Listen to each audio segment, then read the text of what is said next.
Hi there guys, in today's video we'll have a quick overlook on the trace image properties using VinylCut 5. Just a quick intro here.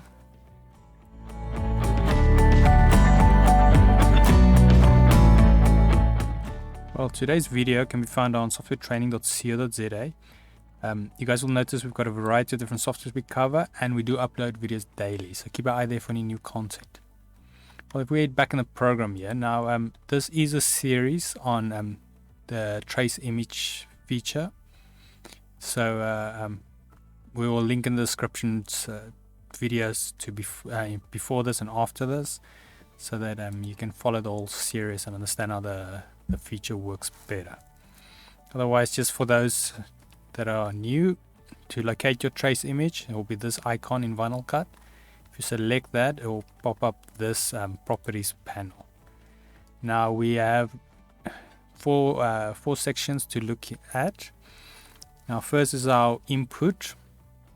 This will be what you want to trace. So what you can do is you select this, and then you select your image.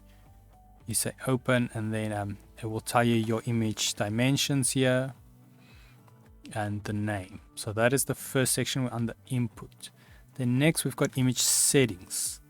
Now, like I mentioned, this is an overview. We will go more in depth on the on setting all of these. So this is just kind of where it's located. So we've got the mode here, in which you can set it from monochrome and color and so forth. We've got to use alphas if your image has an alpha.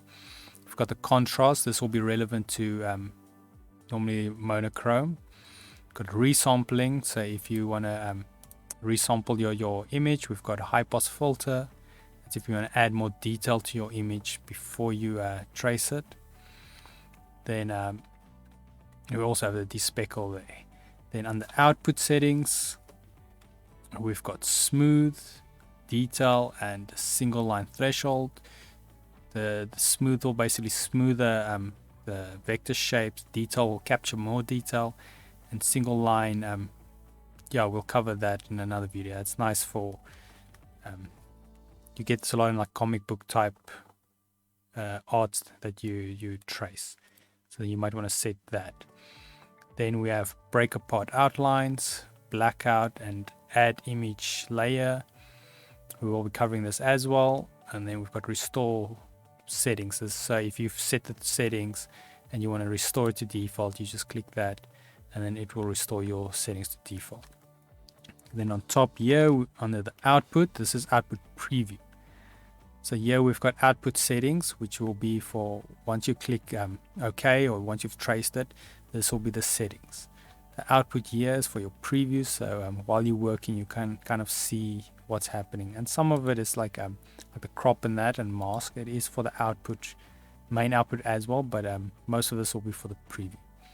So show nodes. So when you have actual vector shape, if you say show nodes, it will just show you the amount of editing points. You've got your nodes, the amount of nodes. Then also you have show image size, show source size.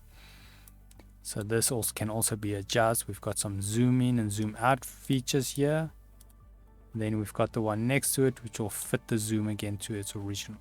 We can reset the mask, and like I said, we've got edit mode, which you can add cropping and so forth. So if you only want to trace a portion of your image, then you can always use the crop feature. Then we have the update preview, which sometimes it auto updates, but if it doesn't, you just click update preview and it will update the preview.